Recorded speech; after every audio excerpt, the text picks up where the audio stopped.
Hey everyone, welcome back to Apollo Art Analysis. This episode we're going to be checking out a piece by the established glitch artist known as Prince Fuego. This episode we're going to be talking about texture, we're going to talk about visual energy, and we're also going to talk about the event known as Glitchtober within the movement of glitch art. So let's jump right into it. So whenever you first see this work, we're really met with a lone subject here, a skull kind of in this kind of glitched void, right? Your first impression is incredibly striking as we're struck by this immense intensity of light here. And so there's really no doubt that our subject's placement kind of a little bit off center. Certainly you're not going to miss it, but furthermore, it also is going to cause the viewer to interact with the canvas a bit deeper, right? It's not perfectly in the center. You're going to go in the kind of lower right region of the spatial composition, so that brings the viewer a bit deeper within that. We also see our subject, of course, accented through this light on dark contrast. A little bit of a darker background truly allows that to emphasize itself to the highest degree possible. And so in the realm of texture, we note this really unique display kind of caused by what's reminiscent of an LCD screen or a liquid crystal display. And we see that here, of course, an immense amount of texture within the composition. It is rather harsh, and it does add a bit of visual energy into that visual experience as well. All very important when we're looking at this work. And so what you'll notice, of course, kind of an analogous color scheme, you have really kind of purplish, blue, and green. Those are all very close to each other, so those do work together quite nicely, but you'll notice, of course, from texture to intensity of light, feels incredibly harsh and incredibly powerful as well. So even though it is an analogous color scheme, it's going to be incredibly intense here. And so there's really no doubt that light drives the work at hand, right? We see intensity of light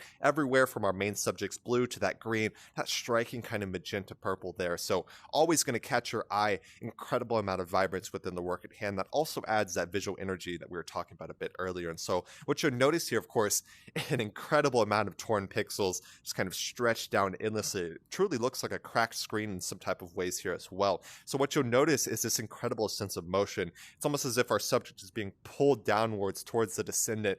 But aside from that, you see just the incredible result of distortions within the digital display. So we certainly see that here. So with this in mind, we talked about everything from texture to intensity of light to, just this incredible sense of motion within the work at hand. So that's what I mean when I say like pure energy on these notes here. We see this absolute pure, visceral, absolutely powerful energy here. And this really defines the work at hand, right? And so what you'll notice, of course, you have all of these pixels. They seem like they're being kind of glitched or torn or pulled downward. An incredible effect of the glitch art movement. And like I said, this is quite reminiscent of an LCD screen or a liquid crystal display. So with this in mind, what do y'all see when you view this piece? What does this feel reminiscent of, and how do you think those elements kind of work to contribute into that result? And so what we see here, of course, our subject is a skull. There's no doubt about that. And the skull has always been, for countless millennia at this point, the skull is always a symbol of death and mortality. So we certainly see that symbol within the work at hand.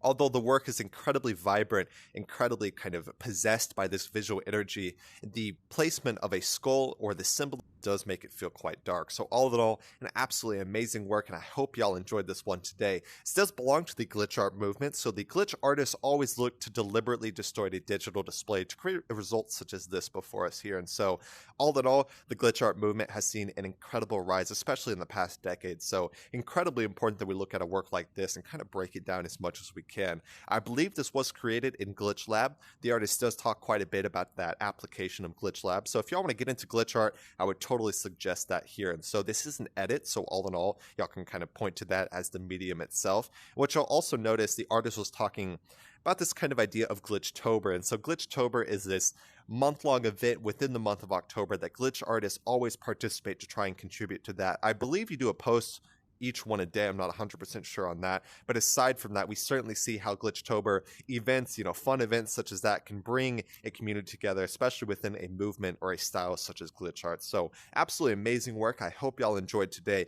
Extremely visceral. Love that visual energy here. I love these kind of darker themes and texture. Everything just kind of plays into that work at hand. So I hope y'all enjoyed today. If y'all did, go check out the original artist, Prince Fuego. Kind of a younger artist doing some incredible stuff in the world of glitch art. So I hope y'all enjoyed today. We talked about torn pixels, pure energy, distorted motion, vibrance of light, color, so many different things to really point out today. So I hope y'all enjoyed.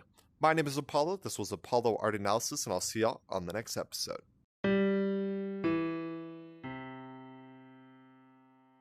We hope you enjoyed today's episode. If you'd like to support our work directly, please check out our Apollo community tokens. Apollo Art Exchange is an ecosystem of art appreciation which elevates artists each and every day. Thanks for listening.